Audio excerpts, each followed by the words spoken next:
to face-to-face, point-blank executions of primarily Palestinian youth, sometimes wielding knives, sometimes not. And this, as Eileen already pointed out, is in striking parallel to the point-blank executions of black youth on the streets of major US cities by American police forces that has precipitated the Black Lives Matter movement. And really, just in conclusion, I think in both cases, these strategies of warehousing mass incarceration of disposable unwanted populations inevitably leads to the dissolution of multiple levels of boundaries. Boundaries between criminal and non-criminal bodies, right? The boundaries between inside prison and outside prison, and between the modalities used for the enforcement of systems of state racism. So it breaks down the boundaries between imprisonment and execution, and ultimately breaks down the boundaries between policing and the law. Thank you.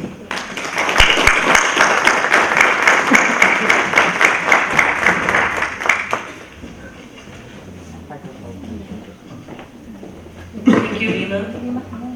Our next speaker is Manuel Lafontaine, and I appreciate a lot for the very informative bios of each speaker. His talk will be called Soledad, St. Quentin, and Pelican Bay, How U.S. Social Prisoners Became Organizers for Justice.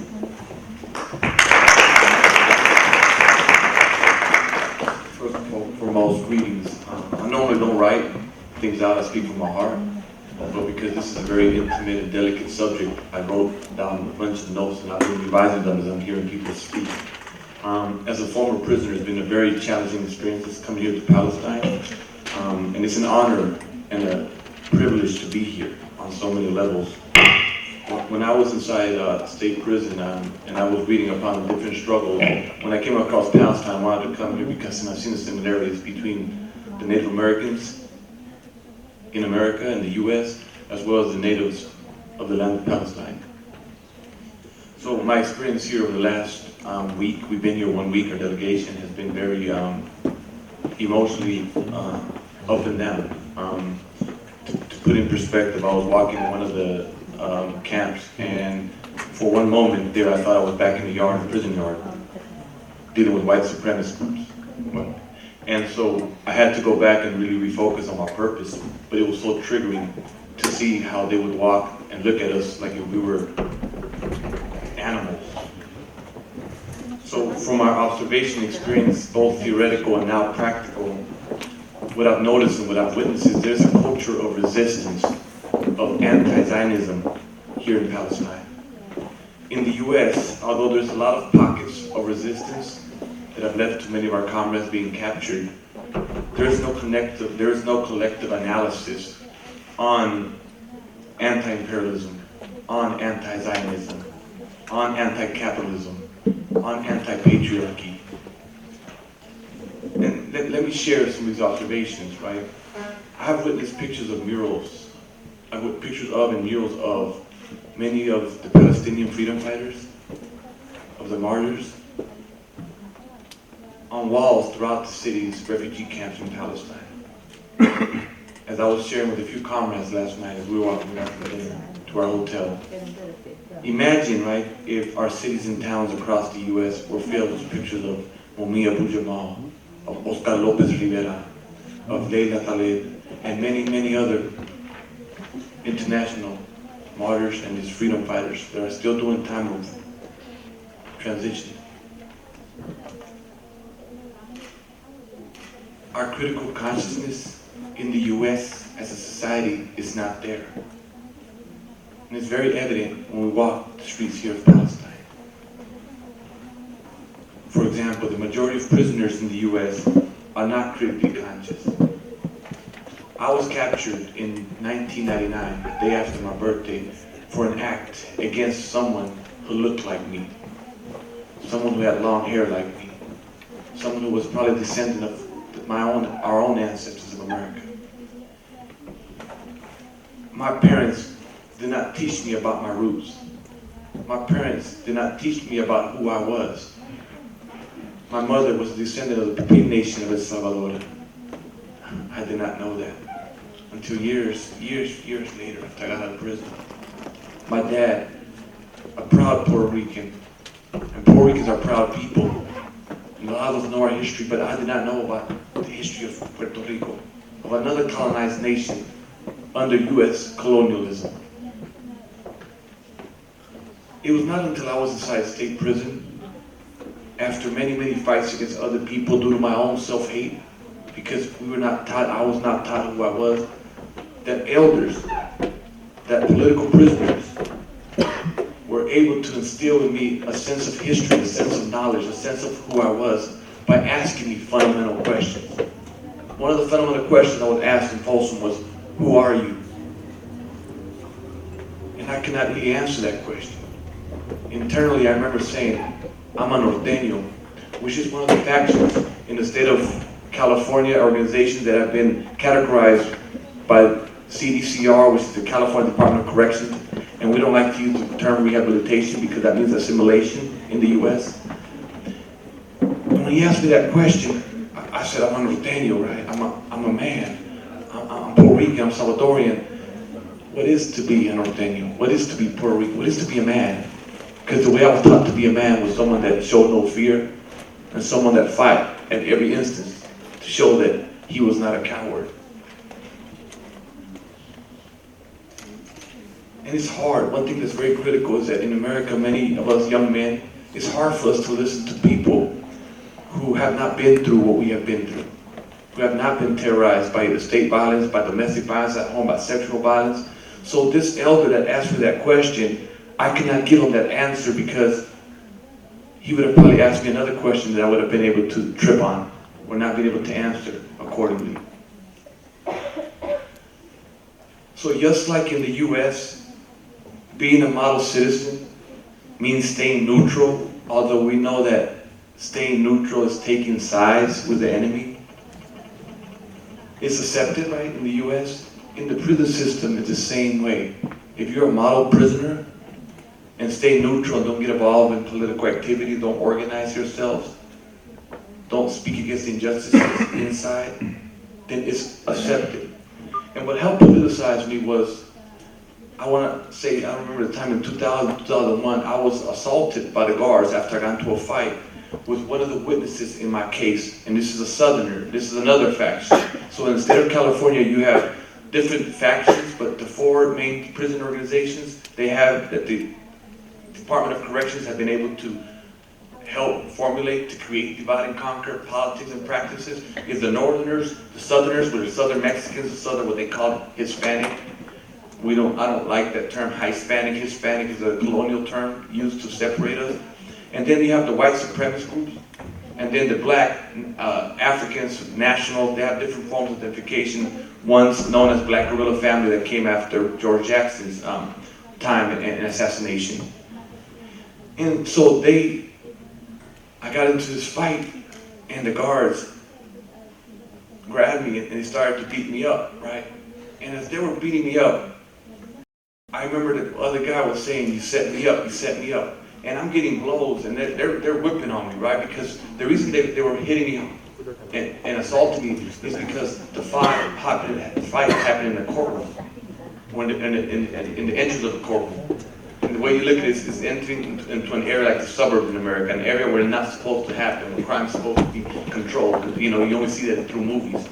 And when they beat me up, they took me into the elevator, right? And I was someone that doesn't like to show fear, don't like to show pain. I was trying to muffle the blows. So they're hitting me, and they said, this North and South shit ain't playing in our house. We the gang, you're gonna follow our rules. And I'll never forget that, because that became one of the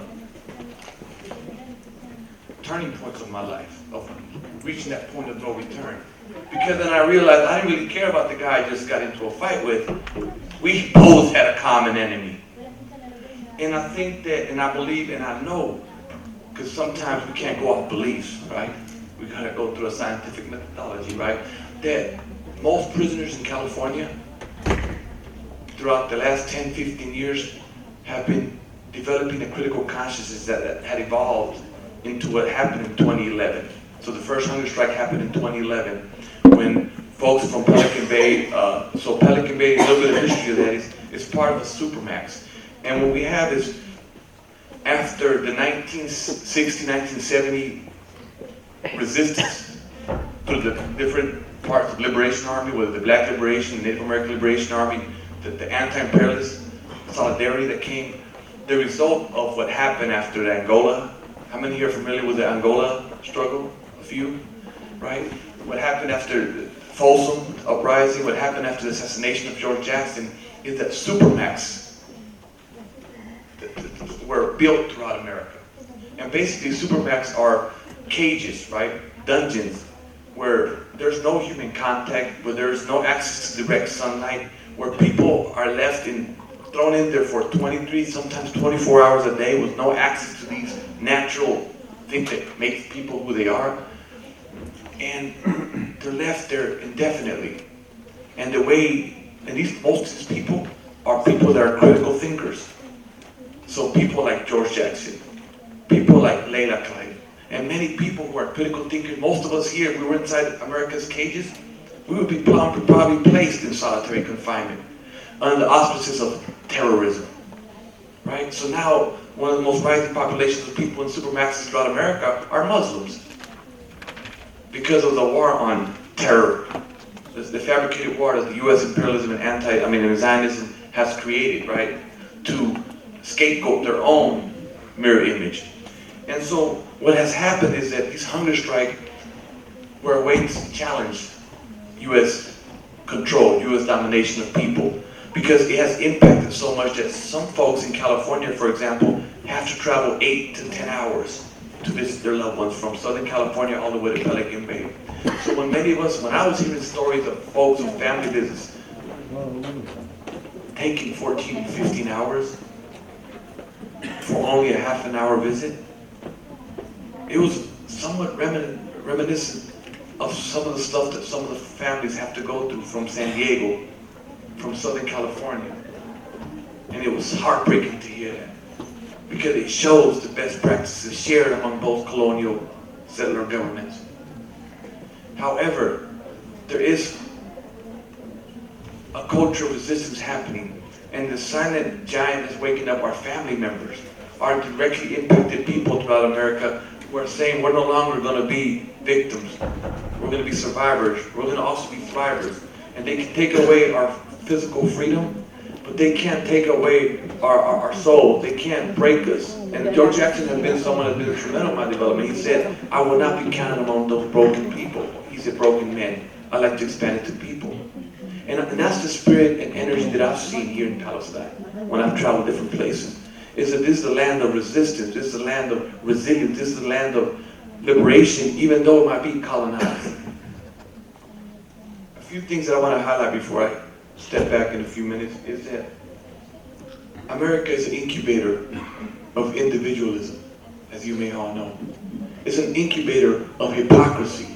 It's an incubator of worldwide terrorism. The consciousness around the hunger strike were a result of historical hunger strikes that was taking place in Ireland back in the 80s, in Palestine. And so you see the relationship between the prisoners of America and prisoners in Palestine is recognizing that each other's struggles are inextricably interrelated. And what's very important to know that even though we have over 2.something million, it fluctuates because of the private prisons and whatnot in America, right?